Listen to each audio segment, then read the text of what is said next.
our City of Port Richey City Town Hall meeting, Thursday, March 28, 2024. I'd like to stand and say the pledge of allegiance. To the flag of the United States of America and to the republic for which it stands, one nation, under God, indivisible, with liberty and justice for all.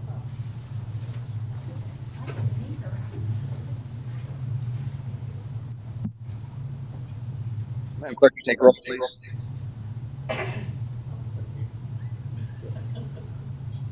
Mayor John Hoover. Here. Vice Mayor Linda Rodriguez.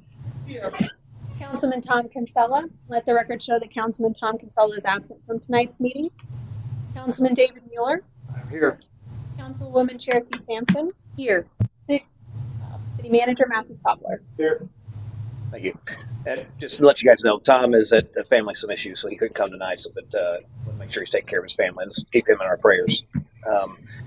Moving on. So I wanted to give a few ground rules. One, thank you all for coming. This is our third town hall meeting. We have them quarterly.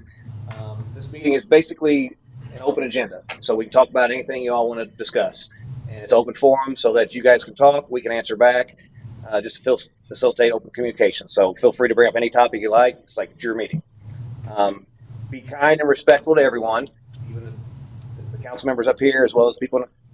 Not everybody necessarily agrees on everything, so we just want to be productive as possible. So be respectful and kind. Be attentive and not disruptive. Be involved in the meeting so you know what's going on. So what we normally do is once we establish a topic, we want to let everybody focus on that one topic for the facilitation of the minutes. So we keep everything concise and together. And then once we've exhausted that one topic, then we'll move on to the next. Okay. Don't monopolize the meeting. Everybody wants a chance to talk, so make sure that you're cognizant of your time. There's not really a time limit. We don't want to set one. Also, if we get more and more people here, we may have to do that in the future. But we've got 2 hours and we've got plenty of time. So get your point across, and then we'll go from there. Last is be patient once. This is a relatively new meeting. We've also added Zoom so that you can do it virtually now. And I think there's still nobody on. That's Matt. Okay. Hopefully in the future, if you can't make it out or whatever, you can join from home and participate that way. We actually want to debate and test it with this meeting. Hopefully to move forward at the council meetings, we'll do something similar.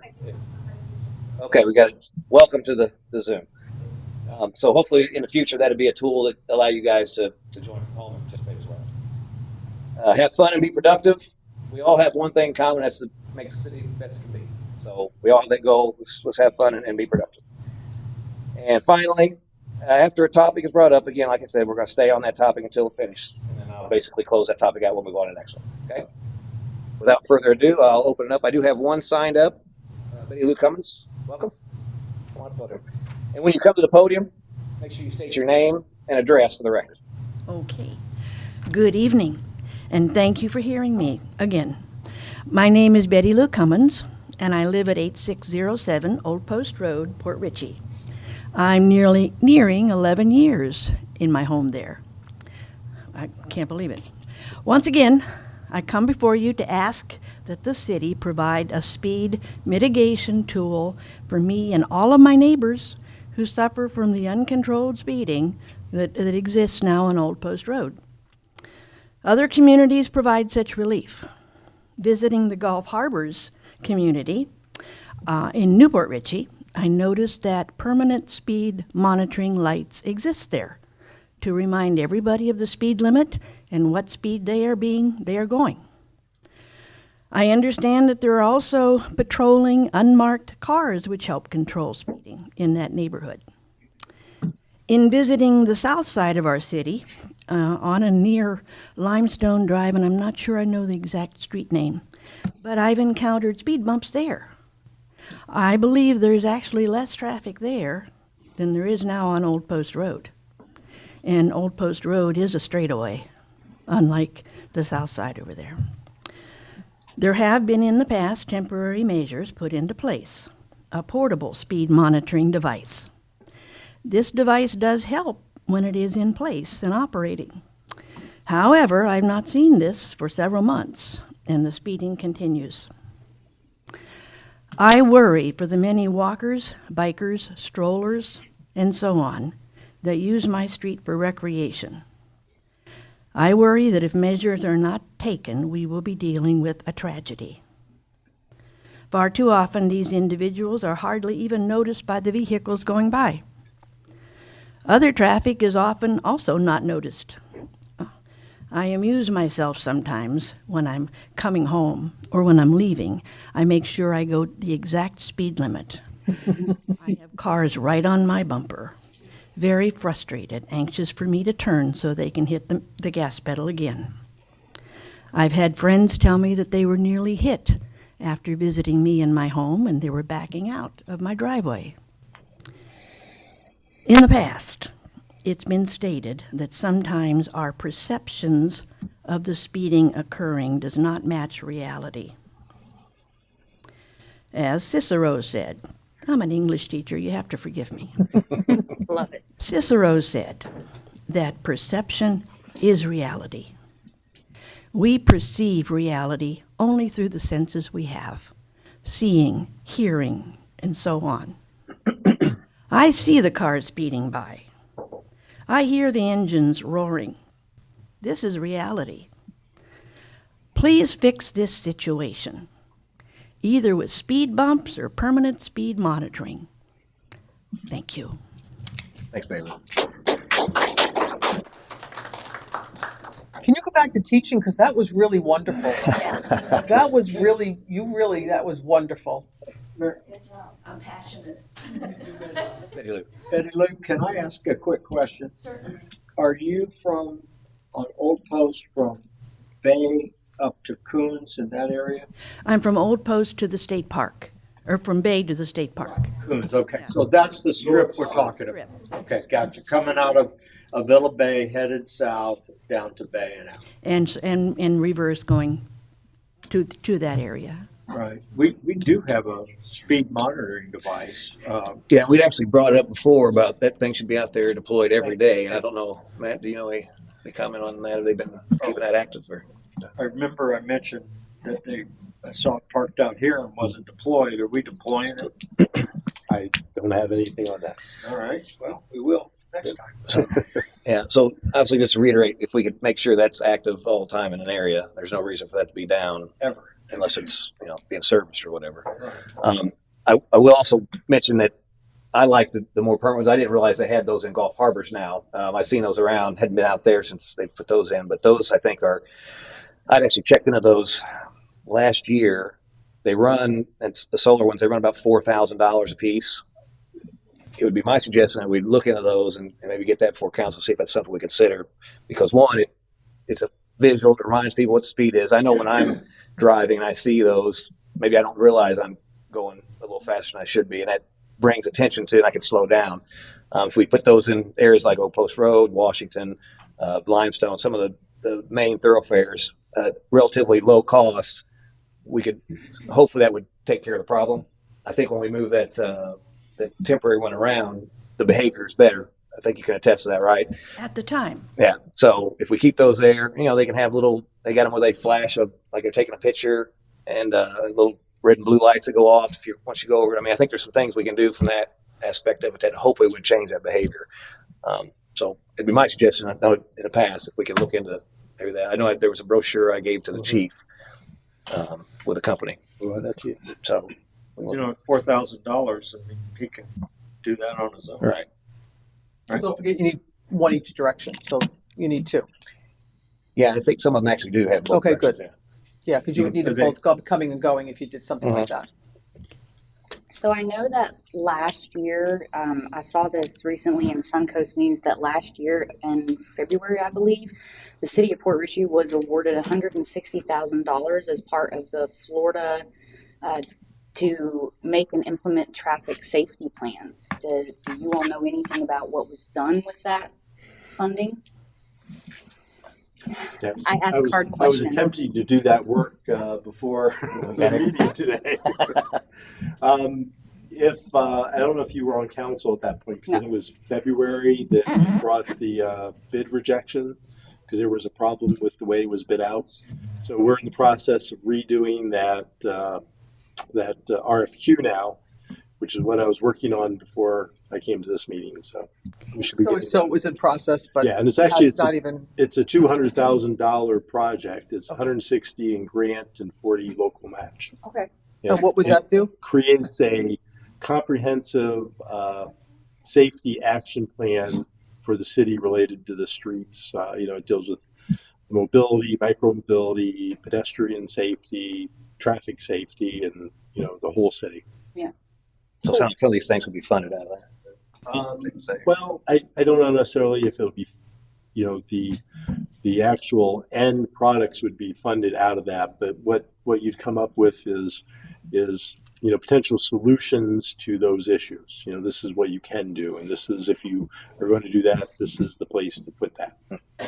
Generally, this plan, traffic safety action plan, is going to be necessary at some point if you're going to be applying for any DOT funding. They're going to want to see your plan and how whatever you're applying for relates to what your plan suggests. Cool. So I know that speeding is a national issue.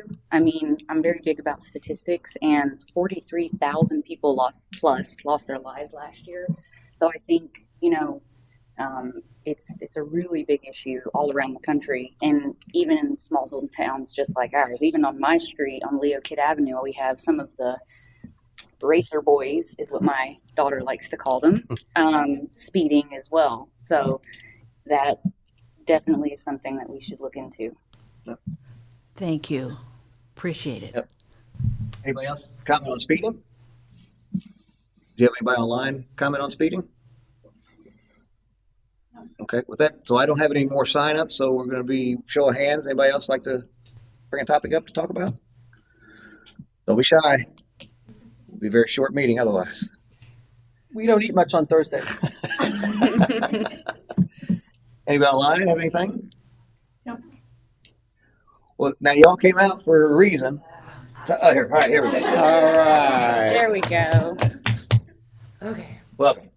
Hello, everyone. My name is Haley Jackson. My address is 6435 Lambert Lane, Newport Richey. However, I am going on my 9th year of employment at 5419 Treadway Drive. There's a bit of an elephant in the room going on over there. That's Gildog. There's been some proposed plans from developers that are in the works of purchasing the property. I know that if those plans were to be approved, they would have to be approved by you guys. So I guess we kind of just wanted to pick your brain to see how you guys feel about that. We're in love with the property. We're in love with the way that it is. We think that it brings joy to everybody in Port Richey. We think that it gives people a reason to come to Port Richey. We think that it gives people a reason to come back to Port Richey. We think that it offers something that, even our surrounding cities can't provide. You'd have to go to downtown St. Pete to get anything like us at Janus Landing or something like that. So we kind of just want to see where you guys stand on that, how you feel about that, and what would have to be done for them to be approved, and what the chances of that are. Sure. And I'll start with the process, where we're at. Very fluid situation, obviously. We've been notified there's a developer interested in the Gildog properties. They're under contract. So the Gildog restaurant, as well as the old trailer park lot there on 19. Right. My understanding, they also have got a contract for Seaside. So those properties are under contract. There's a request to the city because there's restrictions, right? Density on how many units you can have in an acre. There's height restrictions.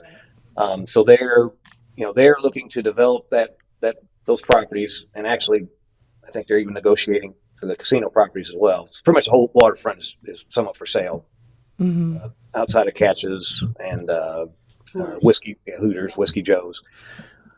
So that being said, for them to invest in that, there's some restrictions that need to change. And so we have just recently hired a consultant to put together some public sessions where you can come in here and actually go through virtual kind of how something might look down there. I know it's kind of blew up about Gildogs. And obviously Gildog's a very, very important piece of Port Richey, right? It draws a lot of people in.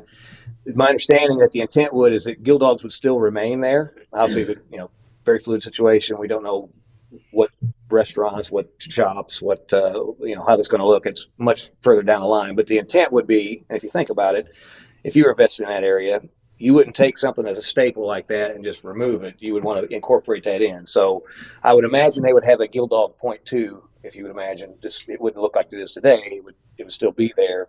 Maybe it's on a rooftop of a restaurant, a rooftop or something. Again, all very fluid. Don't know details like that. But until they are able to work with the city and find out what we will allow there with public input, and that's the important part, we're going to have public input opportunities all along the way so that you guys can weigh in on what you want to see.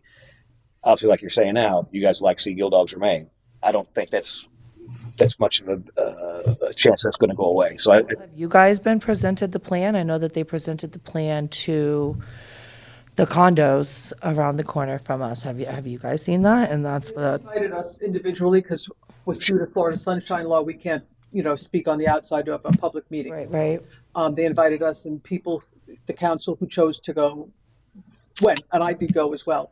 And our present code says we can only have 32 foot high of a building. They're proposing 100-foot condo, which is about, I think, 10 stories, if I'm not mistaken, is what they told me. I did not go to the Sand Pebble presentation, which I hear was different than what I saw, but I don't know that for a fact. Okay.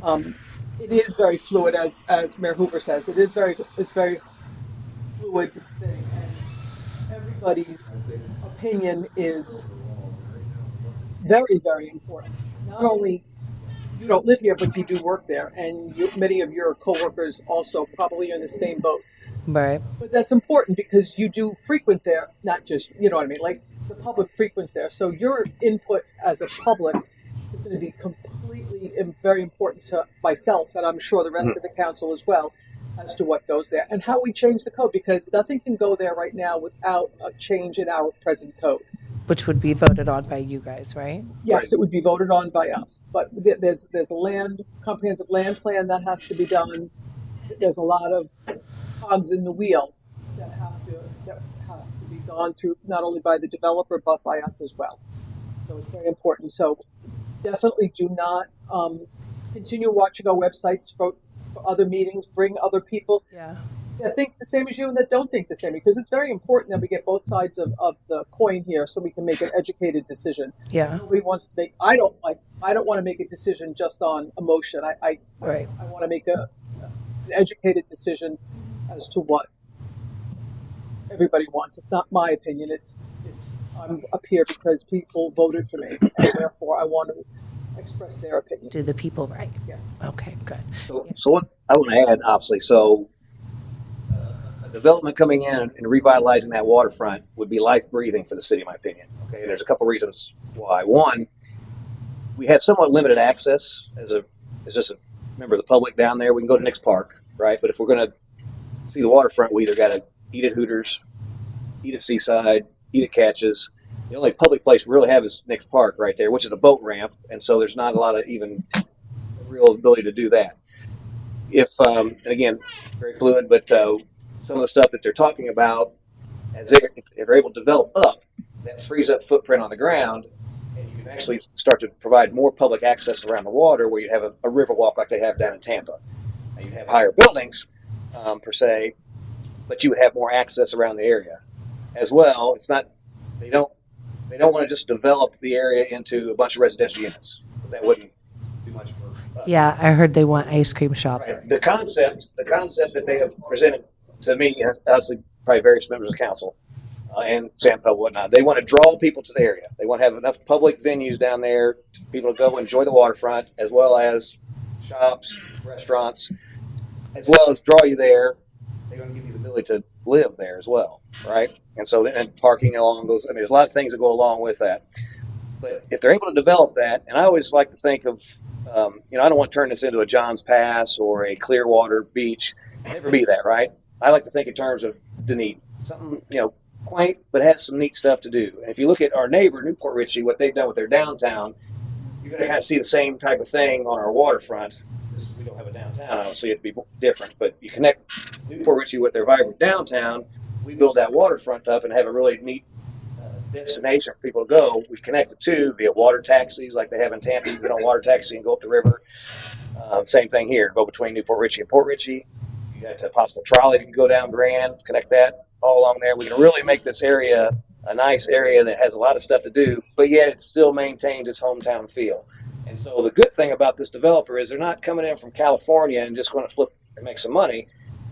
The major investors actually live back in Harbor Point, and they tend to stay there. So they're actually building. Their intent is to build something in their community where they live. And so we kind of got some built-in safety, I guess, there. And they're not going to come in here and do something that turns us into something bad. They want to develop something that's really beneficial. So obviously, that's at some point it will be changes, right, than what we're used to. But I think as we go through the process and we have all that public input, as you guys weigh in on that, you kind of see what they're talking about.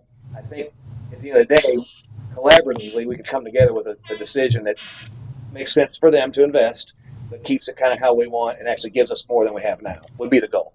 I hope so. I mean, it kind of just seems like they're coming in, 100 miles an hour. And so I think that leads my next question to how do we go from, why was the original code for, what'd you say it was, 30? How? 2 feet. It's actually 70, it's actually 40, That's quite a difference, so. 45 in the waterfront I just and looked it's at it. 72 outside of the waterfront, would be that area.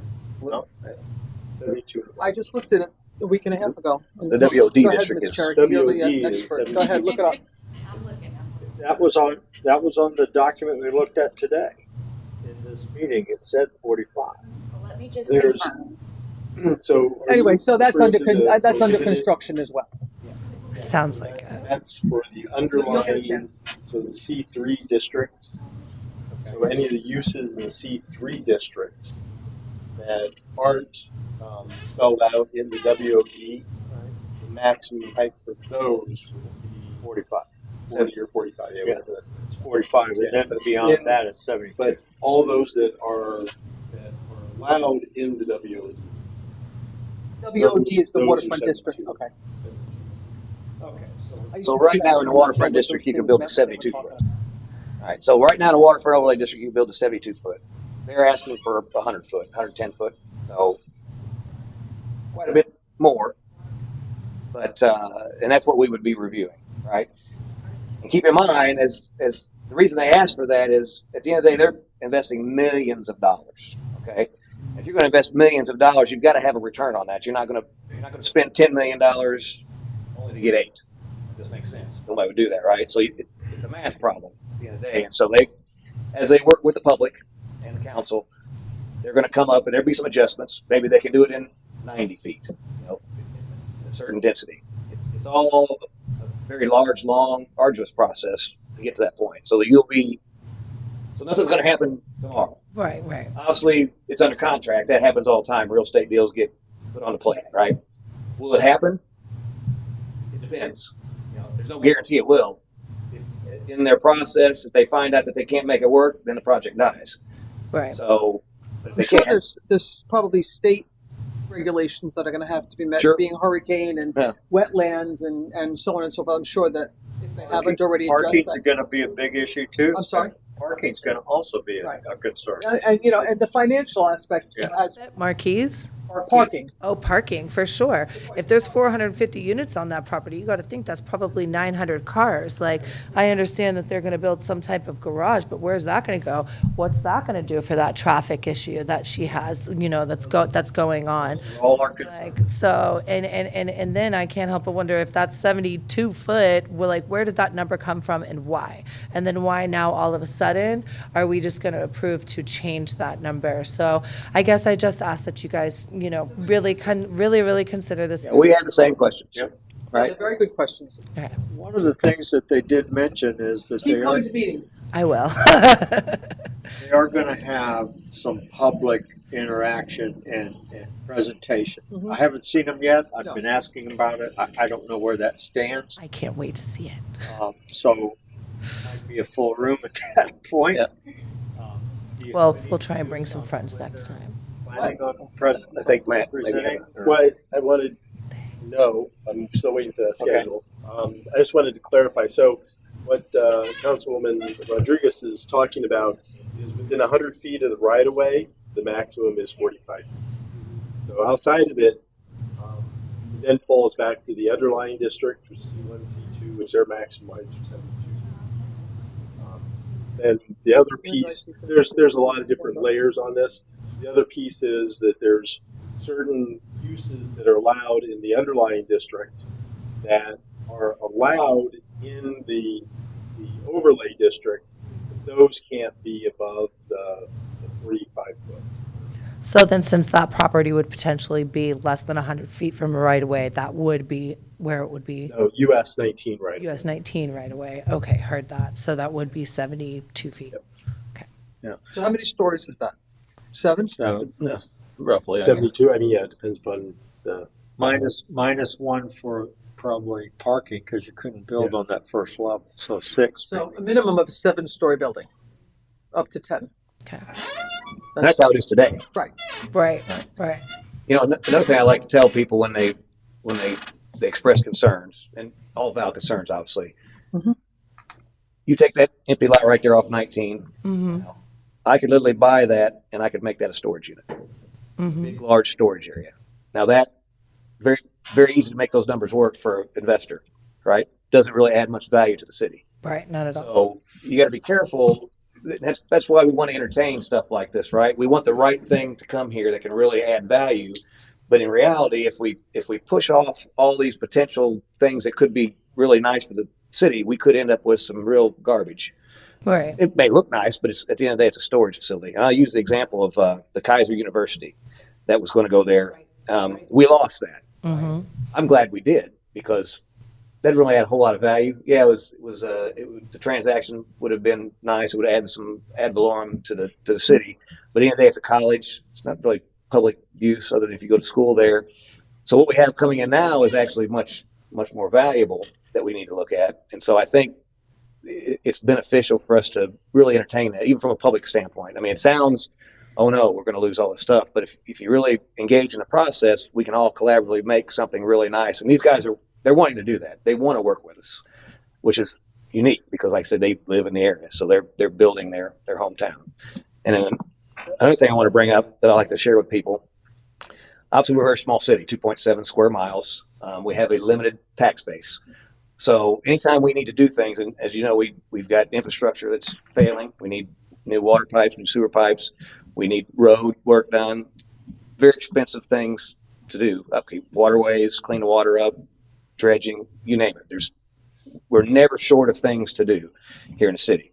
And so the only way we can do that is to take more money in taxes, and nobody wants to have their taxes raised, right?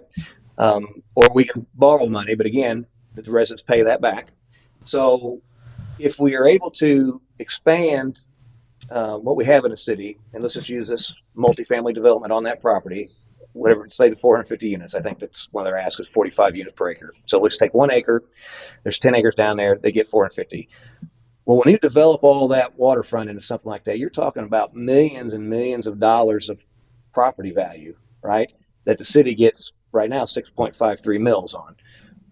Let me just give you an example without even changing anything. This particular deal, I believe I looked, I think it's $1.5 million is what the Gildog property is on tax value for, as well as his 5 acres there off 19, the old trailer park lot. So $1.5 million is the valuation of that property. This deal is, I think, somewhere around $7 million. So before you even put a shovel in the ground, we're talking about a $5.5 million increase in our ad valorem base, which is probably in a tune of $36,000 or whatever a year in taxes. But now you develop that and you build multifamily housing shops and all this different stuff, you're talking about way more than that. And they help share in our tax load. And the developers are doing all that. We're getting money off that. Their impact fees that increase our sewer and water infrastructure, a lot of that goes towards that. I mean, there's a lot involved in developments like this. It could be a real windfall for a city. We can probably do a lot more and actually potentially lower your taxes because it's going to be spread out amongst a lot more people. So there's a lot of positive things that could come from this. Again, a lot of negative things too. But as we work together and we we're transparent as possible. Here's what, but these are real things. These are real things that can happen. So let's look at it with the right lens. We don't want to, again, build the Johns Pass where we got, traffic problems and all these people coming in, but we can build something nice and we can invite more people to the city, put us on the map, and actually bring some real value that we can deploy back into the city. And I'll make one more point for comparison purposes. Our CRA fund right now, we've earmarked about $2.5 million of the CRA money for the project down at the waterfront to do the roads, landscaping, lighting, right? And the goal of that obviously was to fix that area up and to attract businesses down there, to make that better, safety reasons and whatnot. So that's $2.5 million there. If these guys come in and they develop that property down there, they actually foot the bill for all that. They're doing all that redevelopment stuff for us. We can actually take that $2.5 million and redeploy it in other places in the city. So there's a real benefit to entertaining this kind of stuff. One, it could put something nice there, and it also keeps some of the stupid stuff that we might get, car washes and storage units and all that. So there's a real benefit. So that's why we're looking at it. It's going to be an objective conversation. It's going to be a very public process. We're paying just the $15,000 contract with this company to come in and actually do some dog and pony show stuff to show the people what it could be, take your input, get feedback. And there's going to be several, and that's going to be coming very soon. So you guys will have the opportunity to weigh in on that, and we want you to. So hope that helps on that. So, one of the things that I really like about these developers is exactly what the mayor was just saying, is that they want citizen input, and that's not always very common. And I think it's really interesting that they have, plans to come down here, have all of these different workshops. They have workshops planned. They want to hear everyone's input, everyone's concerns. I know, like he said as well, that they have an interest in having Gilldog somehow reintegrated into the property. That would be something that would be at one of those meetings. And the idea of having a place that is smaller, but similar to even the Tampa Riverwalk that they have down there, that would be a really big draw to the whole area. And for me personally, I think it would be great to go down to the riverfront and be able to walk and not have to, go to the different restaurants to, enjoy the riverfront, right? But the best thing about this is that there's going to be all of these meetings that everyone can come to and say, hey, we don't like this, we don't want this, let's talk about this, let's restructure this. Those are important.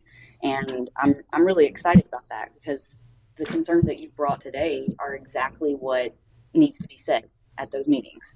And you get to talk to them face to face. And that's great too, because then you can, see their exact reaction to those and try to figure out, what's best for the city of Port Richey with those. So I think that is going to be the best step too, is coming to those meetings, bring as many people as you possibly can, get the word out there that, the citizen involvement is one of the most important parts of government. And a lot of people forget that. I'm so glad that you're here tonight and we have a little bit of a full room, which is really awesome, but we need it packed. We do need as many people's input as we can, on things like this, because this is our city. We all live here, we work here, we do our business here, and we want to do what's best for all of us together combined. And so thank you for your input. Yes, of course. And if I may just say in closing, I understand that you guys think that, these are and I've never met them. So they might be decent, but, they've told us one complete different story than what was presented. So at this point, I don't trust them as far as I can throw them. And, I don't know that they would be a great addition to our city.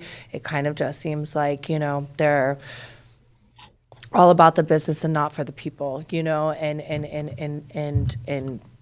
as far as codes and all of that stuff goes, we've got codes that say we can't even light up our neon sign with LED lightings, and then the city comes and puts in neon streetlights. So, or LED streetlights, excuse me. So, I mean, it just, there seems like sometimes there's a lot of contradictions, and I just hope that that's not the case here. Yep. Thank you. Thank you for coming up. Yep. Truly, Yes, thank you. thank you. And there was, Anybody else on that topic? that young lady right there has been trying to, come up here, honey. Yeah, come put name and address for the record. Not a very, That's okay. okay, you got This is very informal. Yeah. What I would Name and ask, address first, sweetheart. Jean Morrell, 13121 Monica Avenue, Newport Richey. But I've been employed at Gildog for 8 years. That's my unfortunate phone, I beg your pardon.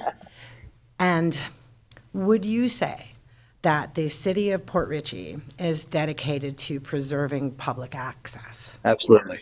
Okay, because that's really important. If they're building these potential units, they are private. What's to say that their rooftops will remain accessible? So It's private property. that's the one part of that where you have residential part that would be not open to the public or whatever. Just like, Boat ramp isn't affected. no, so the boat ramp still, that's not part of their plan. Now, Pasco County has acquired the property over by Whiskey River, and they want to put a boat ramp in there. With This park was dedicated by a gentleman who felt very strongly that everyone would have access to the Gulf without fee.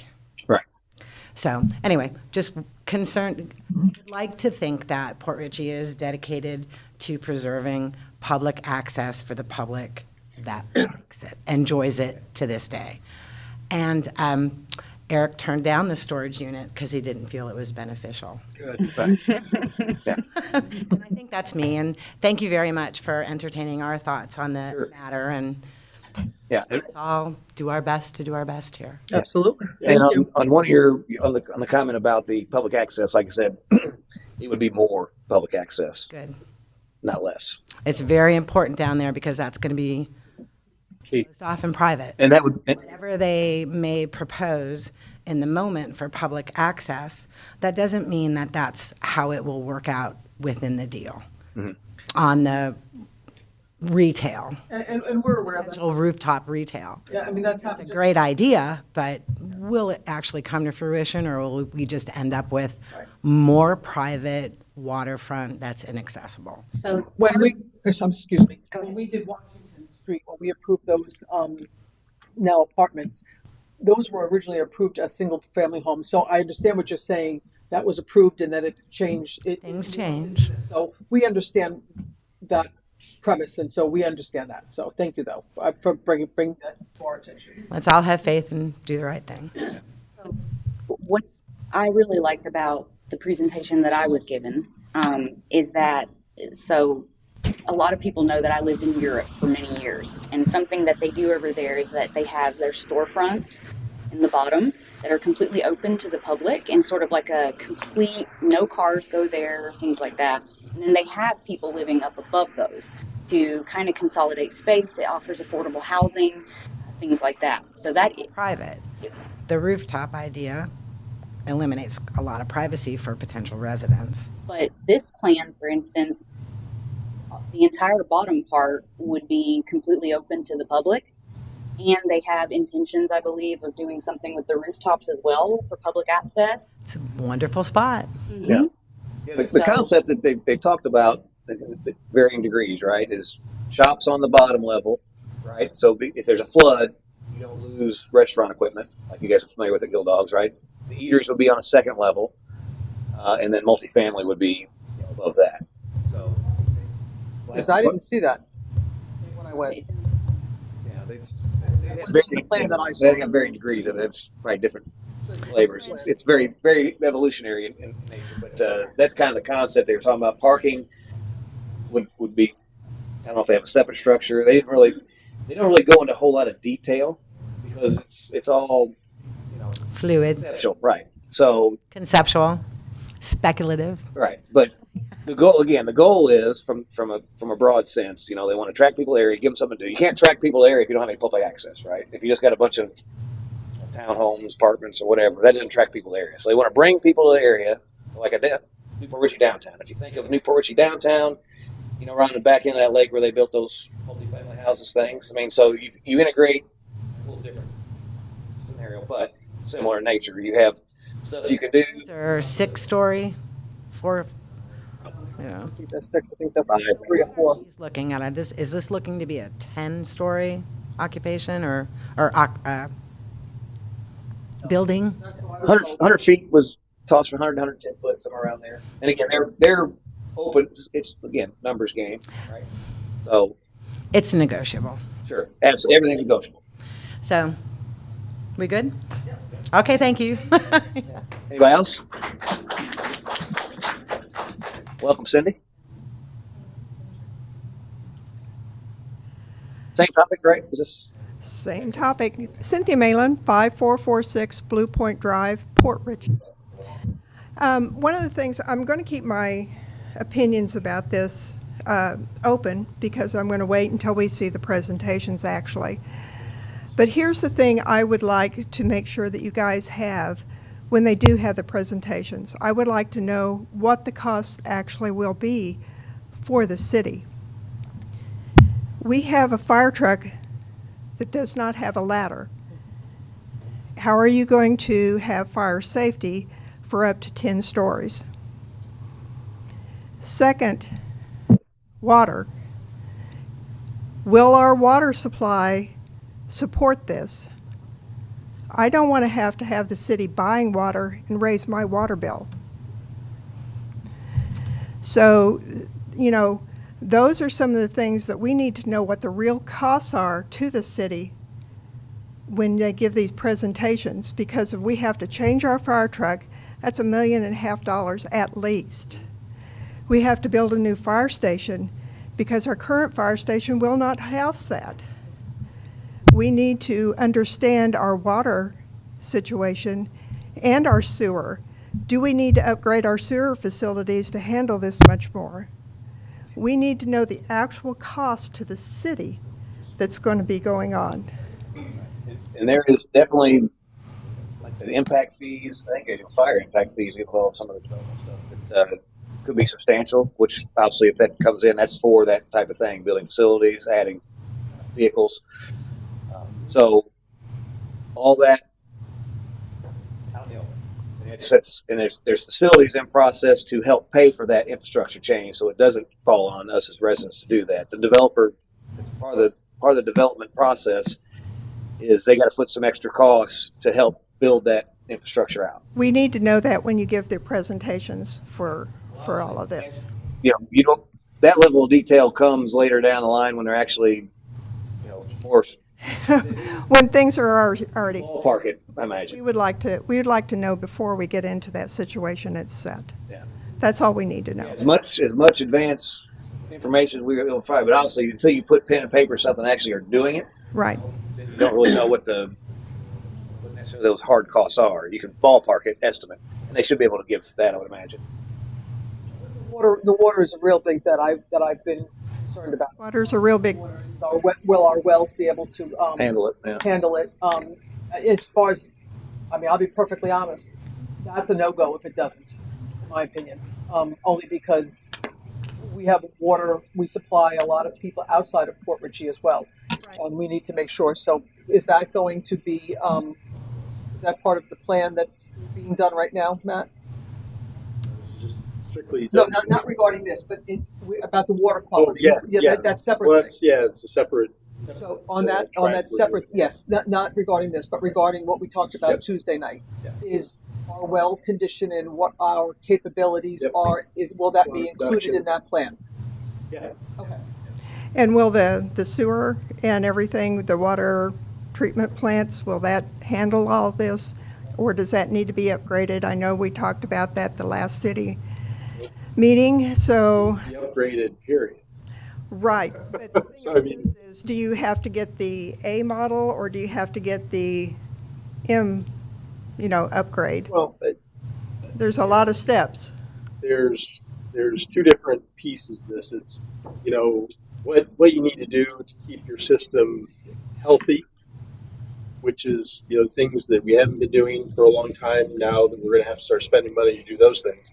What you're talking about really is the capacity side.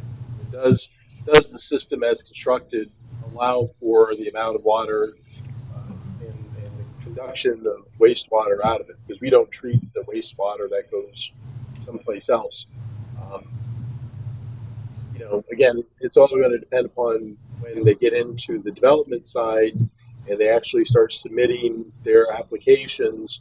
That's when they have to do their studies to show us this is what the water use is going to be. Here's, you know, projected sewer, because, you know, it's not just water use. You know, those buildings have fire requirements, fire safety requirements for the water. Yes. Sprinklers. Yeah.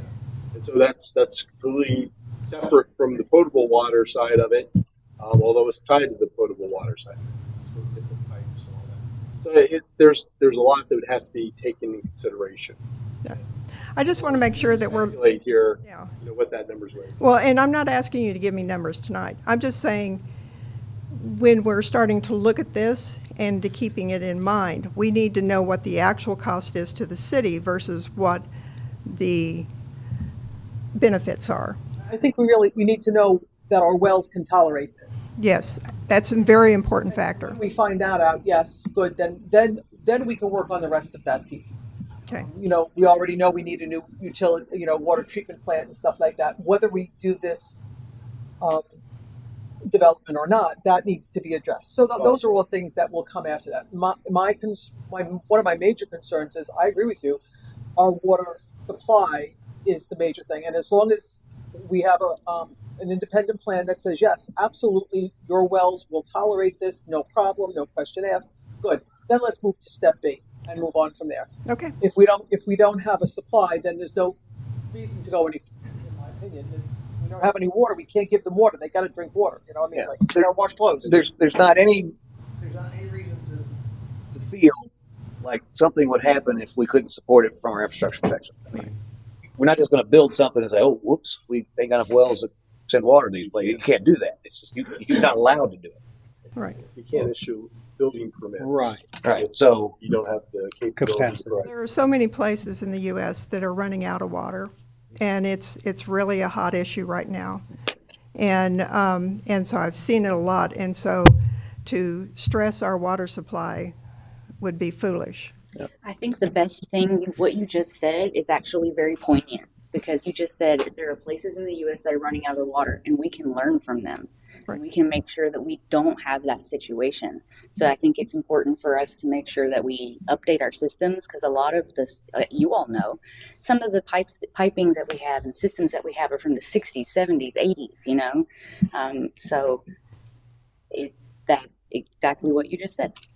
Right. Right now, before they get down the road and really start putting shovels in the ground, they're going to have to come before not only us, but I believe Pasco County as well, to be able to determine whether Pasco County is going to be impacted by this, because we don't have a sewer treatment plant in our city. That's all done through Pasco County. Right. And we do buy some water from Pasco.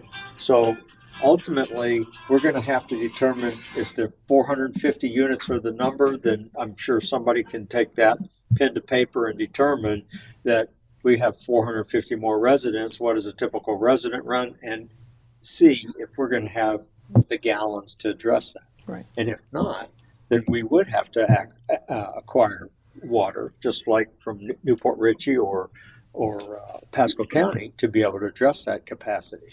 But that all needs to be outlined in their proposal, or presentation, and we can start looking at that once they get in front of us. But those are all valid concerns, and we're all on the same page with that. Yeah. We can't move forward unless we can service that situation, whatever they decide, right? Yeah, true. No, and I just wanted to bring that up so that we have the information when we're starting to get the proposals, or at least some idea. And last but not least, this is something that you guys brought up, rooftop bar thing.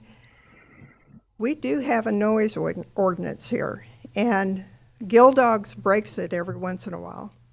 And we are 4 blocks away, and we hear it very loudly, even with the windows closed. I've had other neighbors say that they hear it even farther away. Put it on the rooftop, it's going to be a lot louder, and it'll carry across that water. So we need to really understand that. And one thing about Whiskey Joe's, they have their concert pit down. We don't hear theirs. Gill Dogs, it's there. So they really need to think about that when they build, if they build a concert area. Yeah, and I don't feel that they're going to come and ask us to raise our noise level. Right. And I don't think we even consider that. I know, but we've had issues with monitoring that, so we need to Sure. really think about that. About new construction, though, they would probably, if they were going to do some kind of music facility outdoors like that, they would build that to be able to keep that noise down. Pit it like Whiskey Joe's did. It's perfect. Yeah, I mean, so that's the benefit of actually changing it. They can do it right. And Right. probably fix some of those issues. Just making a suggestion. Yeah, nope, totally on board. Not that I don't like Gill Dogs, it's just that, sometimes, when they have the Kiss tribute, Some music louder than others. it's just like, oh my God, please, I want to go to bed, and I can't, go to bed. Nope, point taken. For what it's worth, the ordinance is 65 decibels, which is going to be louder if you're standing right next to US 19. Sure, yeah. Anyone else on the development? Anyone online on development? Should I close that topic? I have Okay. somebody online, but not. Okay, all great questions. Totally understand as that news happens, the rumor mills get going. But again, very, very, very early in the process. The property's under contract, hadn't even closed. May not ever close, right? So there's going to be conversations. And if we can strike a balance with the public and everything, then it may close and we may get something. So very, very fluid. Make double sure that you're watching the website for these public meetings, because the city's already paid $15,000 to have a consultant give these visionings, and it does no good if nobody shows up to participate. So make sure you watch and come out so we can get that input. So Tell your friends and neighbors. Everyone you know. fill the room. I stand in the room only. Every county, and I just to tell you, it's been one of my most sincere initiatives since I've been elected is to increase public comment. That's why I created this town hall, to give you guys the opportunity to get questions answered. Council meetings are a little more rigid. You get 3 minutes to voice your opinion. We don't have to talk back.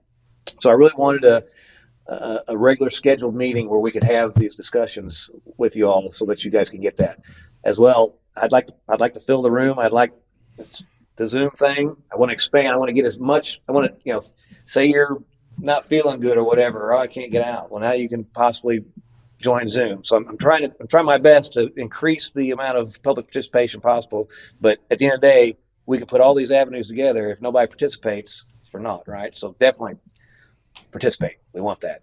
I as well as the rest of my council members, our decisions can only be as good as the amount of information that you give us. All right. At the end of the day, you put us up here to be your representatives, help us represent you correctly. So next topic. Joe. Welcome. Joe Malin, 5446 Blue Point Drive. I want to address code enforcement. Should Mr. Koppler make the determination that we need another code enforcement officer, I would like to see that code enforcement officer work through the weekend. So give them like Tuesday, Wednesday off, Wednesday, Thursday off, because the biggest complaint that I hear from the other citizens is nothing happens on the weekend. You call the police department, they don't come out. There's no code enforcement per se, and I think this is something that should be addressed. So that's, anyway, so that's it. Just basically code enforcement. Yeah. Let's have 7 days a week. 7 day a week, at least, 8 hours a day in each day. But this stuff that, you hear a lot of the folks that, oh, well, they've had their boat out all weekend in their front yard. Well, right now, that's not as per the codes in the city of Port Richey. So let's get a code enforcement officer that they can call and they can come out and say, and just talk to them, say, hey, you need to get that, off. It's been out all weekend. You can't do that. And then if they continue to not comply, start writing tickets for them. And the other thing with this, and I don't know how this works, I'd really have to look into it. Are we leaving money on the table for our code enforcement officers to be writing this stuff, and then it gets to a certain point, they go, oh, nope, that's okay, let it go. We need revenue, and that's one way to get, I don't like it. That's about like me getting a traffic ticket for speeding. I don't like that either, but I do speed every once in a while, but that's the chance I take, when I do that. And then one other thing, can you do two or just the one? Sure, go ahead. Okay. State of Florida institutes a 6% sales tax. The County of Pasco does a 1% sales tax. And we end up having to go to the Pasco County hand in hand with our handout, say, hey, we would like our share of that. And if you look at the Florida tax codes, we can have up to 7.5% of the tax. And I'm wondering, has anybody in the city looked at a 0.05, a 0.5% sales tax, in the city of Port Richey? Now, I have kind of looked into this a little bit. Our Walmart Supercenter up the street probably does about $2-3 million per day on their sales and stuff.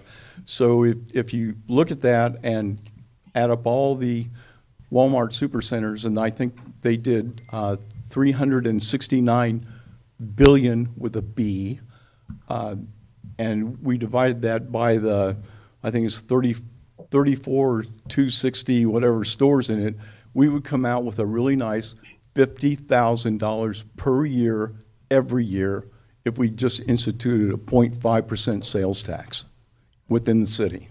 So a lot of people, oh my God, a 0.5% sales tax.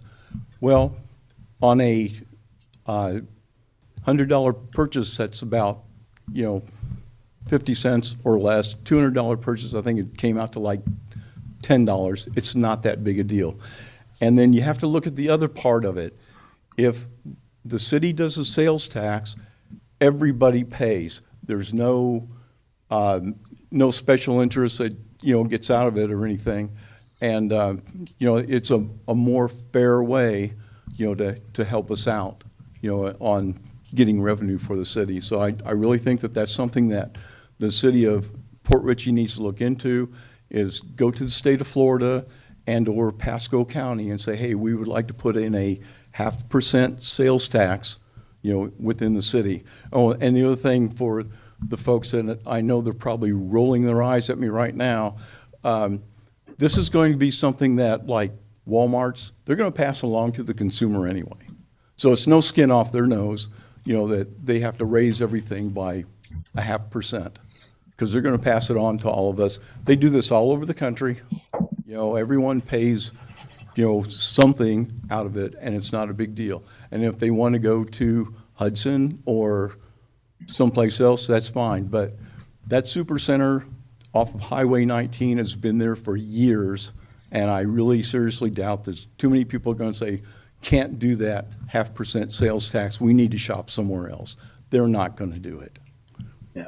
So since you had two out first, just because it's probably easy conversation, makes a lot of sense, right?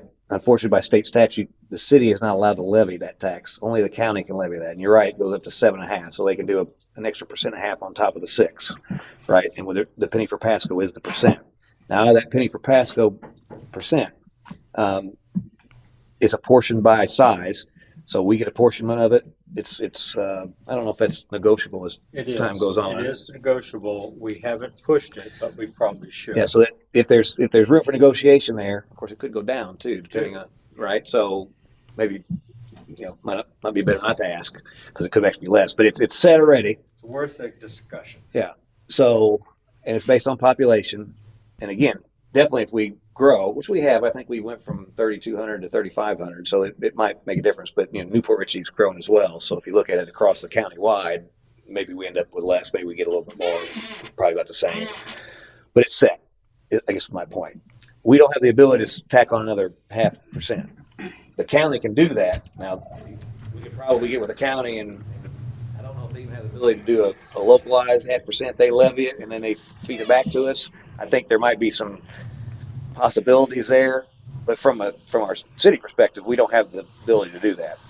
Okay. There's certain things we can do, but we can't do that. Has anyone from the city of Port Richey gone to the Pasco County and said, this is what we need to maintain our city and to keep the infrastructure where it, excuse me, needs to be and all? Has anybody at all approached Pasco County about this?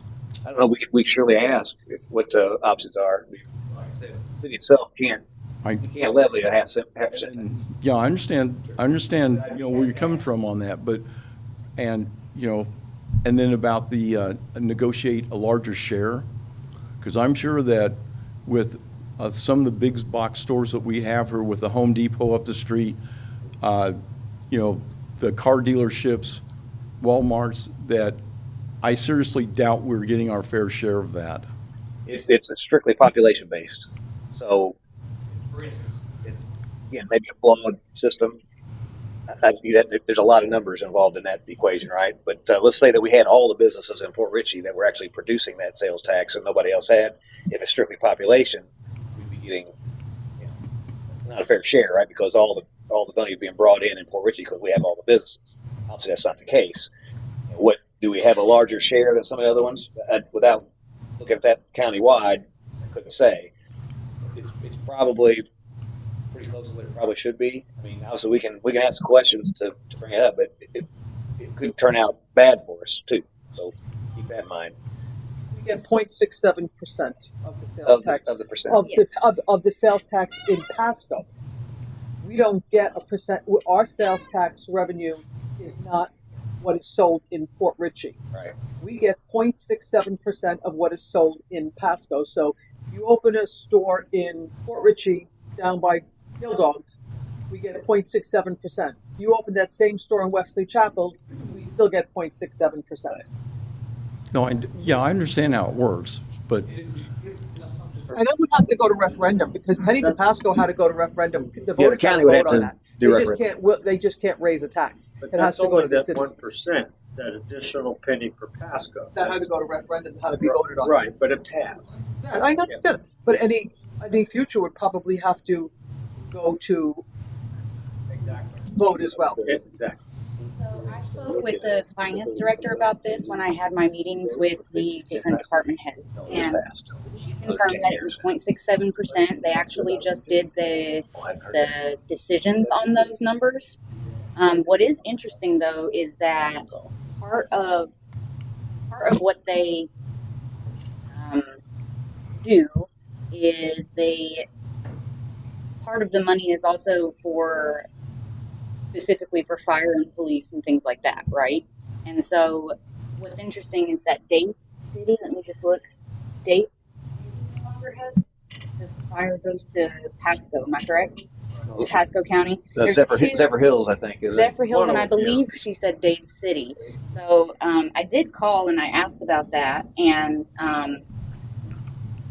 basically the city of Port Richey would have to contact Penny for Pasco to discuss any change in that percentage, solely based off the fact we have our own fire, right? So me personally, I would think that it would be interesting to raise it just by a little bit. And so I did ask Ms. Goslin how that would look if the percentage was raised, and it's significant. Even if it was only raised to 0.75%, it's a significant amount. So I think it would be interesting to open up a discussion. I know that it was just decided, right? But there have been some things that have changed since that decision. So maybe that is something that we could bring up to them. We could definitely ask about the enforcement. Again, I want to caution that may backfire. But it's definitely no if you don't ask. So, Right. I mean, so that's all we're asking is- if we're willing to take that chance, I don't know, does that need to go to council for a vote, Matt, do you know? No, we just, You have a consensus for start that conversation. we can't make a consensus in this meeting. I know that's what I'm saying, Right. not here, but We could ask a question. It's a check. Doesn't hurt to ask. The Well, decision Well, it is- might hurt to ask. And it probably will hurt to ask. And the reason I say that is, where is most of the growth happening right now? Zephyr Hills, West Chapel area. And so I think what you'll find, our growth is somewhat anemic, right? We have grown a little bit, but we're now, after a big project happens that could potentially happen down here, then maybe it might be worth an ask. But I think if we ask now, it's probably going to be worse off. But we can ask. I have no problem asking. Be careful what you wish for, I guess. You know what we bring in a year, Penny for Pasco? It's a significant amount, even to 0.67. 900,000. No, it's Close to $1 million. revenue. So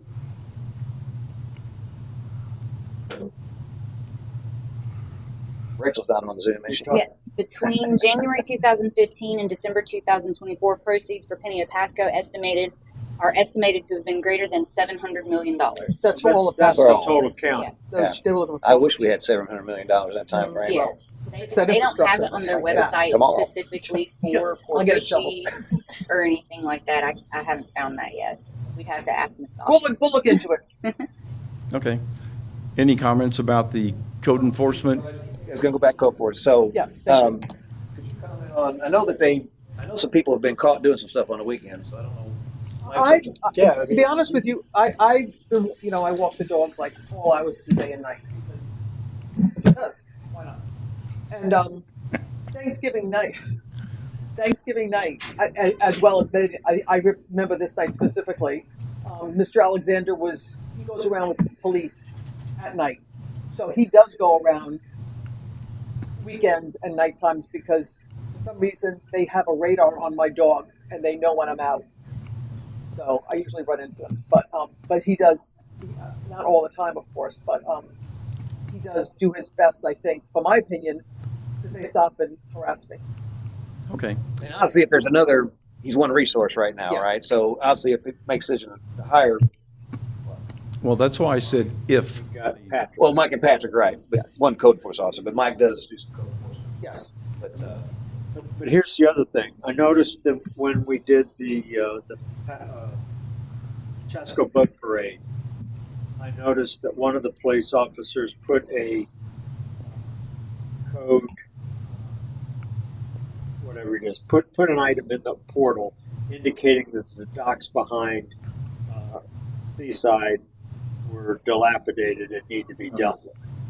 So in that case, it made me think that the code enforcement can be input into the system by our police force. And if they're driving around this town and they see something, they can easily put something into the portal just like a citizen can. And citizens can also do that. Yeah, but is that the best use of their time and effort to be doing code enforcement work? I'm just saying, if they see something, say something, right? Yeah, well, I know, David. Yeah. And if you remember right, from the last code enforcement officer that got replaced, there was a guy that came up to the podium and said, "Oh, gee, I've seen that guy sitting over there, in his car for 6 hours a day not doing anything." And again, that comes down to see something, say something. Well, of course, we all know what he was doing, but that's beside the point. Right. So, that's why I'm bringing it up. Right. Okay?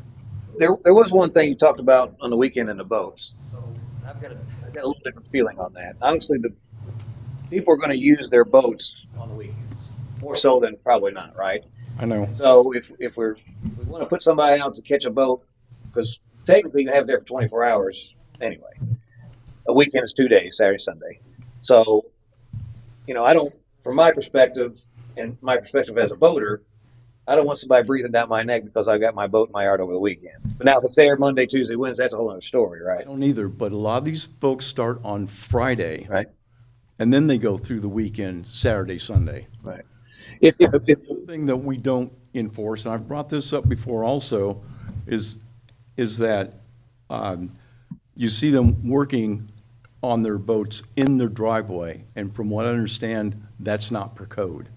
They should either take it down to the marina or take it somewhere else to do it.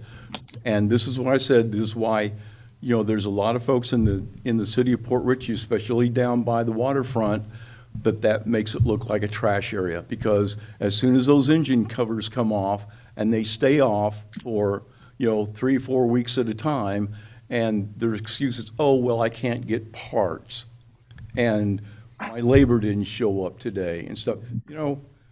I was never allowed that excuse when I worked. I had to have my parts lined up, my labor force lined up, and get things done within the timeline that I was given. So the city of Port Richey has a given timeline of Saturday, Sunday, but that's another thing that they don't bother to enforce.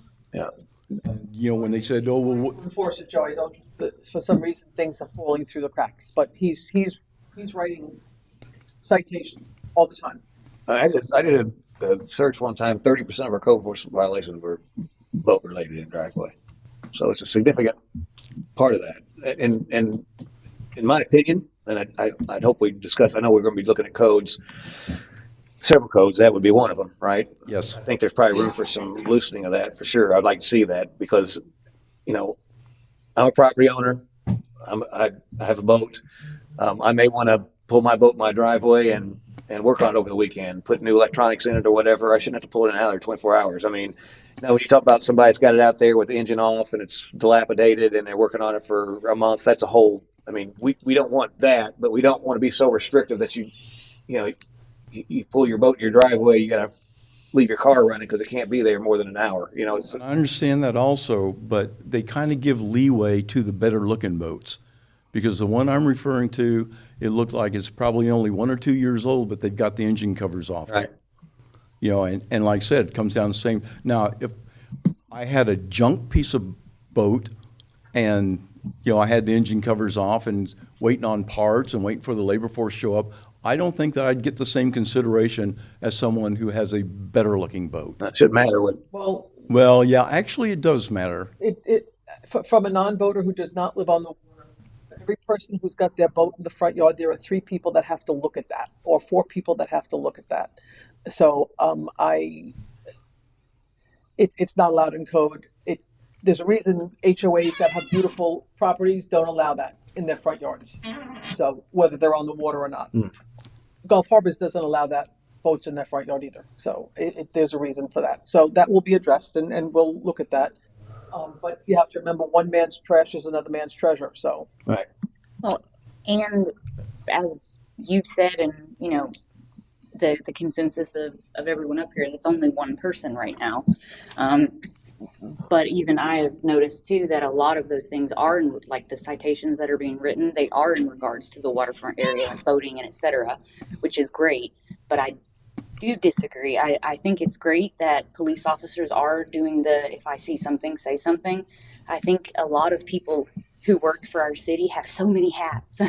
So I don't think that putting that extra thing on the police officers just to look at code enforcement, besides also worrying about public safety, if they see it, cool, they can say it. But I don't think that should be their job to go out and look for things that are being done. I think it's great that they say something, just like me, I can do that too. So can you, everybody. Yeah. Really, the residents are your own best code enforcer, right? Because you live next door to somebody, right?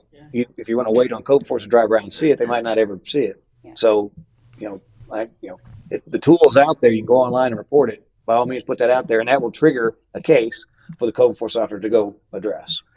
So, but obviously we're looking at potentially hiring another one. All that, there's process, there's the changing of the codes. There's so many variables to that. But one thing for sure, we need to make sure that as we're doing code enforcement, one, that it's applied across the board. If you got a nice boat, a crappy boat, it shouldn't make a difference. If it's in your driveway, it shouldn't be. It shouldn't be there.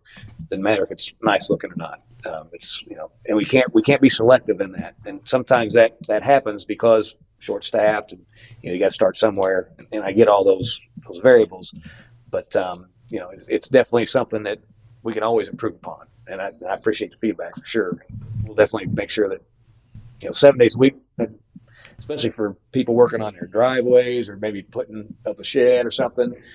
Most people just think I was doing a weekend, the city's not working. So we definitely need to make sure that we have staff on all time, at least sometimes. We just can't just forget about the weekends. Those are probably the most important time. And it may even be better to change the schedule to the code enforcement actually all Saturdays and Sundays are worked and they get Monday and Tuesday off or something, similar to like some places. I mean, Not going to get many applicants for that. well, I mean, some people like to have, because if you think about it, if you have Monday and Tuesday off and you like to get out in the water and fish and all that, those are the 2 days where it's less traffic. Right? Actually, better 2 days would be Tuesday, Wednesday, because when the federal holidays come around, they get that Monday off. So instead of getting a 3-day weekend, now they're getting a 5-day weekend. So The other thing too, it only takes about 3 hours to drive around this whole town. So you could work. Well, that's half without the- stopping. Exactly. If you got to stop and do paperwork, it takes a lot longer than that. Right. But if you're driving around this town, you could do that in half a day and work a half a day one and half a day the other day if you really wanted to have a 7x24 code enforcement force. Mhm. So I can say one thing: code enforcement is definitely something we can improve upon. No doubt about that. And we're looking at ways to do that most efficiently as possible. I think getting a micrometer to measure that grass, when Right. it gets 12 inches and here, let's Right. get after that. Yeah. And one of the things that we can do to prove that is when we look at our codes, we actually write them to make sure that they're very easily enforced. Right. We don't make them too complicated. Like I said, do we have to get out there with a ruler and measure the grass? Right. Do we need to look at a fence and see what the gappage is? If it means, I mean, there's. That's a 9-month process. But then we need to look at the granularity of the code also. Mm-hmm. And in just a broad reference, says you have to be within so many inches parking of the edge of the street, to be able to park in some areas. Well, in some of our streets that are not 16 feet wide, is that going to be 18 inches, 12 inches, 6 inches? And it needs to be enforced throughout the city, like you said, Right. selectively. So the folks that live on the narrow streets, if you park on their streets, they need to be within, maybe 6 inches, 2 inches of the curb. And if they want to let it go for the folks that are living on streets that are 16 to 20 feet wide, then that's to the discretion. However, it should be enforceable, just like you said, good boat, crappy boat, good window, advertisement, bad window advertisement, all this stuff needs to go in together, and, everybody needs to have the same rules applied to them. So many things have changed and the codes have not changed, and that's what needs to be addressed. I brought that up way before anybody was on here, and I was told after the meeting, you don't really want to open that can of worms, and I said, yes, I do. No. So yes, the codes have to be looked at and addressed so that they are up to date and they meet the standards. Things have changed. Right. So we need to change with the times. It just takes time, unfortunately. Lots of codes, lots of work. We'll do it, hopefully. And one thing about codes, and this is my perspective, right? There may be other perspectives, but I don't really like government telling me what I can and can't do, right? There's a good purpose behind having government so that you have safety and protection and stuff like that. But I don't want to take away somebody's freedom to do with what they've purchased, their land and stuff like that. So when I approach something, when I look at code, I want to make sure what's my intent here? What am I trying to regulate? Okay. And then I want to put in the least amount of restrictions possible to accomplish that intention. And I think a lot of times what happens in government is as you're going through this, it's a lot easier just to, and I used for my planning zoning meeting today when we talked about the watercraft rentals down to thing. What was the intent back then? Again, don't really know, but the code was just, okay, we don't allow any motorized watercrafts unless it's these two specific things, it's these different things, right? So that's very restrictive. And now we're seeing as we look at that code, it's potential that might change, right? We went through the planning and zoning today, is agreed, option 2, or we take that out. That'll come to council, we'll opine on it, and then hopefully we'll make a change there. But when we look at these, existing codes and even new codes, we need to establish the set intent. And then as we move forward with what we're going to do to regulate that, really think about how do we regulate it in a way that we're not overstepping, not too much government, just the right amount to accomplish that goal. And so I can commit to, that's the way I look at things. And I hope that the rest of my colleagues as well would look at that as we approach those things. So hopefully, and when you have that, the idea would be code enforcement becomes a little bit easier because it's easier to enforce. So because it's very set, very minimal amount. I mean, I can tell you right now, if I go to put a sign up in the city, I have no idea what I could put up because that sign code is just, it's insane. Like the fence code. Yeah. So we want to be something that's very succinct and easy to follow. And again, sometimes that's hard to do depending on what you're trying to regulate because it's very, very difficult because I come from a application development background. We got to talk about all the different scenarios that some user's going to do, and you got to account for all that. So when you're writing law, very similar to that, you got to, what's your intent, and then figure out how all the interactions around it are going to go, so you can come up with a good set of instructions to follow. So that's all I had. Thank you. Thanks, Joe. I have somebody. Somebody like to speak? Yes. Give her just a moment. Oh, one thing before you bring it up, just to let you all know, I've got the number here for the penny for Pasco. So we got, this is this year's budget? That's what's estimated for this year. Estimated for this year, $727,540. That's what our portion of the penny for Pasco. So, That's our budget. That's not the allocation. well, depending on what It could be spent. higher. Yeah. That's what Projected. That's budget. In a bad economy, that'll go down. In a great economy, that'll go up. Could go up. Hi, state your name and address for the record. My name is Emily Castiel. My address is 8434 Green Street. I just had a question. I'm not sure if Brasher Park falls under the city of Port Richey, but It does. I was curious if there were any intentions for beautification, specifically adding a sidewalk from where the bike trail ends up to Brasher Park. I know that there are a lot of people that walk around here, and there's a new townhome community over there with lots of families and little kids walking up that road with people driving up and down, and wanted to see if it's something the city had considered or if it's potentially in the list. Yeah, sure. And actually, myself and Matt were just talking about Brasher Park before this meeting. Obviously, we're very invested in all our parks. I don't know specifically. I know we're working on a bathroom facility there. As far as the potholes too, you need to be working on. Yeah, I think, well, as council's aware, we are going around and trying to do some minor refreshes of each of the parks. Brasher is one of the parks that we're going to be looking to do that. Obviously, we have the restroom issue that hopefully sometime in the very near future we'll get a report back so we can get that fixed and opened up. Overall, there's, from the connectivity issue that she's bringing up, I think is very valuable. We need to be able to connect all of our parks.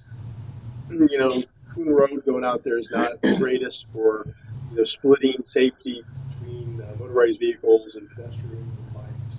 So it's something that I think in the future we should look at. Again, as part of the CRA. When we get the plan update done, we'll be able to start focusing on those types of improvements at all of our parks using the money that comes from CRA. Actually this week, we've been talking with our grants coordinator. She's been speaking with the Pasco County CDBG program.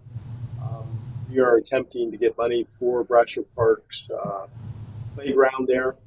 Basically, it's kind of a bowl. If you ever go out there and you get a lot of rain, it just is flooded. The equipment's a little bit older than what we would like. So we're looking to see if we can actually get funding from them for that part. So again, I think there's work that needs to be done out there. Once we get the CRA update completed, I think it'll give you as council the ability to actually look to do more deeper investments in all of our farms. Thank you. Thank you for the question. And thanks for joining. Just if I could, while you're on there, how's things working on the Zoom? Good? Hear everything okay? Yeah. Perfect. Good to hear. Yeah. Thanks for joining virtually. Thank you. Anyone else on Zoom? How many we have on One there? person, I had two, actually three, but they kind of jump on, jump off. Okay. Cool. Anybody else on? Is it on the same topic or new topic? Okay. Is that okay? Absolutely. Kim Stanley, 5103 Limestone Drive. I'd like to ask about how, when a structure has been blighted, considered blighted by the city, has been issued a blighting warning, the property owner appeals it, how long does it take for action to be taken? You get the appeal process.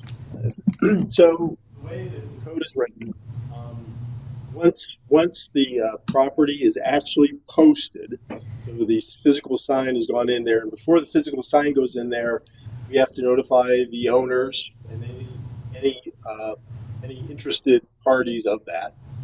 We have to put it in the newspaper for 2 weeks, and we also have to notify the county so they can put it on their records that we're doing that. Then once all that's done, then the signs go in the ground, and then there's a 30-day period when the sign goes in the ground that the owner can then appeal that. What if they've already appealed it, there's no sign in the yard, and there's an RV sitting there being rented and people are living in it, but the structure is vacant? If we're talking about, We are. that hasn't been done properly. And was that because of a code enforcement issue with the new code? The city didn't follow the code. So we're in the process. I saw the other day, and this is Property being looked at? Yeah. Okay, because I've been sending emails, I've been leaving voicemails, and I've yet to get a reply back. It's been 10 days since I contacted Mr. Doyle. Yeah, no, It's in January when I contacted you and the mayor. it's an active process, and I know, let's say the first part of this week or the end of last week, can't remember exact date, the city attorney had updated, given us the updated documents necessary to start the process in the right way. The travel trailer that is parked next to the blighted property, the water and sewage is running into that blighted area, into the travel trailer, and there's people living in there, and from what I've been told, they're renters. I live across the street from that, and it's not a very pleasant sight when I work from home. So I just kind of wanted to know where we were with that. If I could ask a question on that, if obviously the code doesn't allow people to live in trailers, is that still does that still go through the normal code enforcement process where they're notified, they have 7 days or whatever to alleviate it? Because obviously especially if they're dumping sewage into the. I mean, that would be a completely different issue if they're dumping raw sewage. Yeah. Mr. Alexander did tell me that there are conflicting ordinances for how long someone can live in an RV on their property. So he said that the ordinances would have to be, one ordinance said 120 days, another said 180. The folks have been living in there since Christmas Eve. Yeah, it's my understanding the only time you can live in it on your property is if it's declared an emergency. Other than that, you can't be doing it. That's why I was kind of concerned. Like I said, I've been working on this since January. Right. I just wanted to know. Yep. So it sounds like procedurally things weren't done properly, and so that's resets the clock, right? So I'm glad I'm here then, and I decided to speak up. Yes. No. It sounds like he's aware of it and working on it. Perfect. Thank you. Yep. Thank you. Anyone else? Any other topics? We got 30 minutes. And Owen? I want to be the new Dave. Yeah. Anybody? Before you start, Joe, is there anybody online who wants to speak that they've notified you? No? Okay. Take it away. Okay. Thank you. Joe Mayland, 5446 Blue Point Drive. I want to touch on something that Cynthia already touched on is our fire department. Now, I know that the fiscal year has closed for 24-25, but when I've spoken... Budget? Yeah, the budget. So there's not a lot of money there. But when I talked to Chief Paul Castro, he said that we need to start looking for a property. So if we can find a city-owned property, that would be great, but we need to start looking for it now. And the reason I say now is because, first of all, if our fire truck has to be upgraded, like Cynthia said, it's I think they said it's 36 feet long. The depth of the building that it goes in is 38 feet. Kind of have to walk around, and scrunch stuff up to get through there.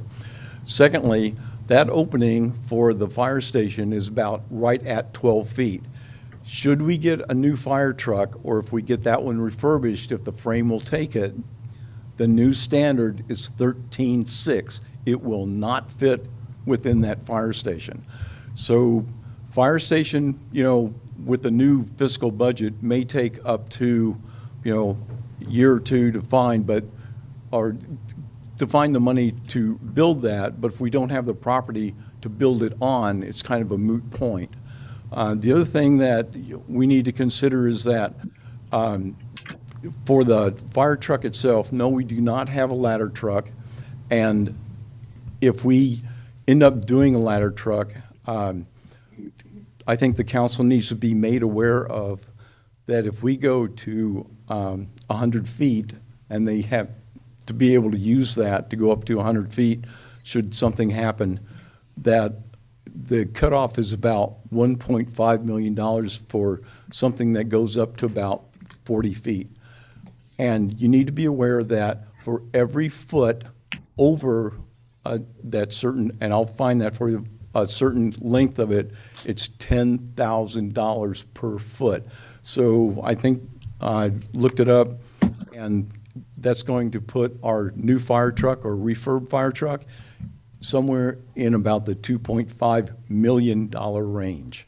Now, the thing with that is, again, we probably do or don't need that. I'm not sure we really do, unless we put in a lot of taller condos and stuff, because most of the housing in the city of Port Richey is 1 to 3 stories. No reason to have a ladder truck that can extend up to 120 feet. That's ridiculous, okay? But I understand why they may want to have that. So the other thing is that lead time, even if you get a refurbed fire truck, and I've really looked into this, is at least 1.5 years, dependent on how you outfit it, could be up to 2 years. So if we start on the process of finding the property now for the new fire department, and something should go desperately wrong, we'll have the new fire station built, and we'll have the fire truck at the same time. So I think that's what we need to be looking at. Again, I am very hesitant to spend that much tax dollars to have a brand new fire truck sitting outside in the driveway so any idiot in the world with a rattle can of spray paint can come up and sign it for us. That's not what I want to see. Yeah. I think there's no question that fire department facilities need upgrading. I want to say there was a project that was $10 million or something to do something, wasn't there? There was so again, there was a very high dollar project that was being asked or something. That was not a good estimate. Okay, yeah, I thought it was kind of high myself, but I think it's something we definitely need to look at. It's once hopefully at this upcoming council meeting you'll be voting on your goals. One of the goals under the public safety was fire to station. Yeah. Yep, do that. And just to let you know, I've already talked to the fire chief. They're putting together what the preliminary plan that we need to do. Based, I call it a program study. He's collecting information from some of the different cities that have built fire stations here recently to see what those costs are, so we can either start looking at if money's available this year and somewhere to start that, or to get it in next year's budget to start that plan. Yeah.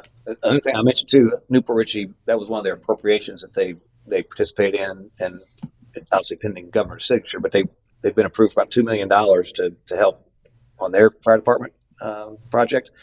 So I think as we get better estimates of whoever get that, we can actually put that on appropriation list for next year. Hopefully maybe that we get some funding in the state for that. Yeah, and that's, I agree, and that's a great thing, because also I've looked into it. There is no one that will lease or rent you a fire truck. If ours goes down tomorrow, 2 years before we get one back. You know, so now City of Port Richey needs to start talks with either Pasco County or Newport Richey or whoever's got a good fire truck that they will let, come into our city, to do the work that it needs to do. Yeah. They do, actually. So Chief Policastri. Agreement. Exactly. So I believe, already used that as well at one point when our fire truck went down. They did use Pasco County, I believe. Yeah. Well, we pay a reduced rate of Pasco Fire. Sure. But we pay Pasco Fire. So their ladder truck, when we need a ladder truck, it's Pasco County that sends it. So those agreements in place if we need them. They work hand in hand. And they're very good about it. When Pasco had a problem, they needed to park their fire truck, they parked it at our place.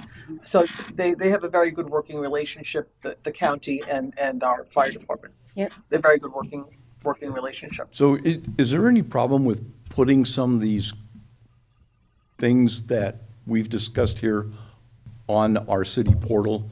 So any citizen can look up and say, oh yeah, they've discussed the fire department and how they're going to handle, using a different truck if ours goes down. Yeah, so these meetings obviously they're being broadcast right now, so you can watch them at your leisure. And it's also the minutes will be out there as well. So you can go out there, there'll be the minutes, obviously the summation of what we talked about, but the detail, you can actually watch this meeting after the fact. But the problem is it's not as intuitive as you'd like to search.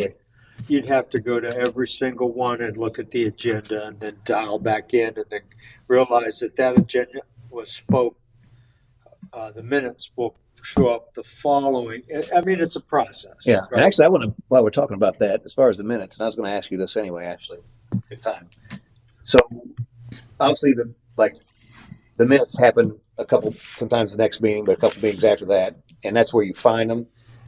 Is it, and I know when we talk about new website and stuff like that, maybe to fix We itself need in, to but it'd be nice. order the files so that they're searchable all across all the files. Well, that too, but actually if I go to tonight's meeting in the past, instead of going to see the minutes in a future meeting, if we could, when we go to the calendar, like we have the agenda on there now, if we could have a link to the minutes, and I'd even say if we could have a link to the actual video all on the calendar, that we could go right to those. And I think it'd help facilitate at least going to see the information from a past meeting. I think that's what Mr. Koppler, as well as Sal and myself, have been working on regarding website development and working with the program that I use now to facilitate that availability to the residents for agendas, minutes, videos. Because it's a little scattered right now. You can find it, but it takes a little work. Yeah, it takes a lot of work to find this stuff. Minutes don't show up until they've been approved. And that's true. It could be in a draft That form. would be appropriate. They would have to be approved. Well, We don't want to put but they minutes could- up that are incorrect. They could be a draft form. You could probably put them out there and say unapproved. You can request, but those are again a draft. They haven't been approved. Right. And then once they would approve, they would be just a link out there you go So to. you could just really only watch the video. But in regards to the fire department, there is a piece of property right across the street from it. I know that it is a dredging. They've talked about that, etc. Has that ever been I know it's been talked about, but what was decided about that? There was nothing decided. Is that the highest and best use for a waterfront piece of property? There's a lot of property. There's a piece of property right behind waterfront, is the that the fire, best use for or it? the fire station right now that they were trying to zone today. Talk about zoning on that. That would It's be, not big enough, I don't think. it's a city block. And it's right adjacent to the fire. In that project, was that using the same land footprint that they have there now that they were asking for, the fire department? In a $10 million project or whatever, was that using the same? I don't think they had a site identification. I mean, that was just, again, I think there was a grant opportunity that came up. They wanted to submit something. They came up with some very rough numbers. They didn't, have any program study done, so Gotcha. they probably didn't even know how big that really was. Yeah. That 10 million sounds good. Being only, I'm sorry, go ahead. Yeah, so when I went down to the fire station and took a tour, which was interesting. And so when I discussed this with Quinn and even with the fire chief, one of their ideas, which I think is really cool, even though it is a waterfront property, right? A fire station typically is 2 levels, etc., right? And a lot of places actually rent out the bottom level for its citizens for weddings, for different events, like a community type center. So that could be something cool. They have watercraft too that they need to deploy too, so that Exactly. integrate that right there. Like, I think that property piece is actually a great place for that. And There's been a couple, I'm sorry, I apologize. yeah, it's okay. And I think that the dual usage of such a building is amazing. I think it would be a great thing for the citizens. And then to take the old fire station and turn it into a museum, and have the old fire station that's loaned out to another city right now brought back, and different things, they make money for the fire station with that, for the new one. Those are great ideas. So that's a charge admission into the museum? Not for city residents, but for people who are not from the city of Port Richey. Okay. Last thing, this microphone stuff, it works well when you lean up, you have it turned on, and you're speaking to it. There are times that some of our council people and down the row will put their hand in front of their mouth and talk, or they push away from the desk, and you can't hear a thing. So when we redo this, I would like to have the consideration, like some of the local churches, put Bluetooth in it. There's a lot of folks out here that have a hearing aid, and if they can do Bluetooth, then you don't have to shout. They pick it up really well. Okay? Yeah. What? That's all I got. And on that, obviously, one of the things that Matt's looking into is turning this into an emergency operations center for during hurricanes or whatever, and so we would have more equipment in here, and there's obviously some funding that can be went after to do that. So I think as time goes on, we might have some better stuff and be paid for out of that project. But yeah, definitely sound has been a challenge. But it's better. It's better than It's it not- has been. Oh, yeah, it's a lot better than it has been. Still, as I lean back, come forward, it makes a difference. And now they're this far from the microphone, and you still can't hear them. And Linda doesn't turn hers on all the time too, so. I know. That's because I'm so quiet and so soft-spoken. Yeah, nah. That's why I'm a stickler to make sure you guys have your microphones on. Yep. Yes, you do need to sit up. You can't be super far away Hello? with any microphone. You just have to. And if I could add, actually, when we did the testing, because I was actually here when the vendor was here, you can leave these on all the time. It doesn't really affect that. And that way, you don't have to worry about turning it on and off, because it really doesn't hurt to leave them on. And that way, it's always on. You have to worry about it. Should So, they be moved back? So, I don't know. well, then you get in the way of your books and that. Just lean forward. We'd be better, be more cognizant of. I think we need a training session. No, we don't. Oh, please. If you want a special meeting to train yourself on the microphone, I'll be happy to call it. Thank you. You'll take care of that for me, Eric? Yes, I'll do that. Thank you. Okay, that's all I've got. Thank you. Appreciate you. You sure? Give him a second. He got something else. Thanks, Joe. We can come up with something else. Can't we all? We've still got 15 minutes. Anybody else comments? Haven't? All right. All right. We have a winner. Good evening. My name's Cindy Cook. I live at 4823 Ebb Tide Lane, And my question, Okay, Cindy Cook, I have no, I met we've email exchanged before. Nice to meet you finally. Yeah, see you again, yes. The roads right there from where Limestone turns into Fisher from Sunset, the city's patched it, and it's kind of like Oldsmar Drive too, but because of the water, because of the flooding there, it caves in, and it's kind of dangerous from Fisher, from Limestone to Sunset, and then it goes to Ebb Tide. Ebb Tide's fine, but to get there, the side of it is like. So around the corner at Limestone, going past the marina, and then Yep. that is a bad area. Matter of fact, there was a bad pothole there not too long ago. They got Yeah, so it's been patched and stuff, but because of the weather, the extreme flooding there, it just doesn't last. And especially now, they did put some poles because the big trucks go to the marina back there.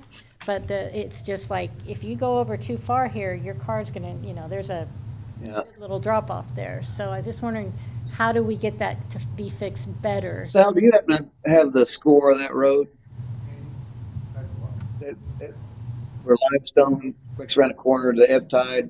Limestone turns into Fisher, and then Ebb Tide goes. I don't have my book, otherwise I would have it. You know if that was reclammed back in there?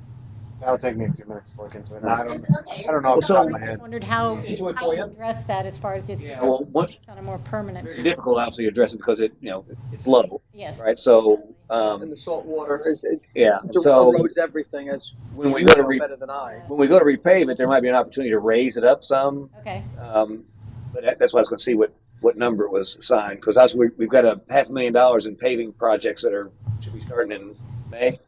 I think. Okay. That wasn't one of them. We're trying to address get some fours, some really bad roads back in her neighborhood, as well as right there around the mall, Bay Boulevard, some of the highly trafficked. So that's the initial set. But obviously, paving is an ongoing project. Mm-hmm. So that's why I was curious if I'm guessing it was probably 6. I think we were getting all the 4s and 5s. So it probably was a 6. It probably one of the work. 6 was kind of a broad range. We had decent 6s and not so good 6s. So I imagine the next set of paving we would do would be some of the not so good 6s, which there's quite a bit of those. But when we do that, that'd be the time to address that. Okay. Yeah, definitely. But obviously, as you see potholes or something form or whatever from after that, call them in so we can get somebody on it quick. Yeah, the patches just kind of they don't last. A few months and then they're gone again, just because of the traffic there. The big trucks going in the marina. Right. It's just a lot of weight for them, as any roadway would be. But no, thank you. It was rated as a 6. 6, I thought. So those would probably be in the next round of paving. Any idea when we might be looking at that next year? Or get something in the budget for next year. Yeah, he's looking at budget stuff for next year, so hopefully we can start to do some more paving. And again, I bring up again, obviously if some of these developments are approved or whatever, if we free up money, we can deploy it for stuff like that. That's what's really nice about the potential for that too. So. It's good to know. Thank you. Yep. Anyone else? 11, 12 minutes. We don't have to stay here 2 hours, No, I want to make sure anybody online want to talk. No stayers, huh? Well, if there's nothing else, I'll give you all 12 minutes back of your evening. Again, thanks for sticking it out. Make sure you engage. We have council meetings on the 2nd and 4th Tuesdays of the month. Except for the next one after the election on the 9th. That one will be on Wednesday. We moved the time to 6 o'clock, which seems to have worked out well. I know some of them have been long, but so we don't get out here so late.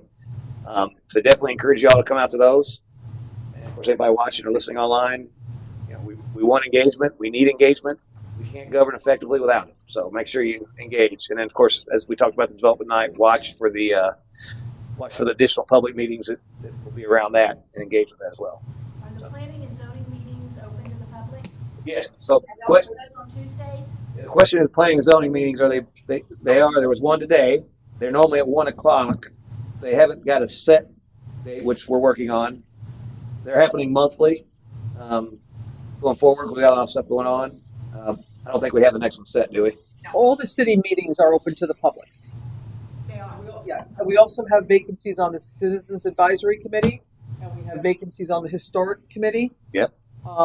So if anybody in the audience or listening is interested, There's 3 vacancies on the CAC and 1 to 2 on the historic. I don't Well, think we made that There's 3. We're going to cut it to 3, so it'll be 1. one, Right but now, there's 3. anybody who can come. I mean, but so there If we are fill it up, we vacancies won't on need to change it. But any of those committees as well, you don't have to be a member. You can come in and it's on the calendar when those meetings are. The CAC is the first Thursday of every month. So. And they all pay the same, Yes. 0. But we appreciate your participation. Sorry, this is a joke. I used to pay with cookies. We practically get paid 0 as well, so don't feel bad. Any other questions? Thanks for coming, guys. I appreciate you coming out. Thank you. Got a second?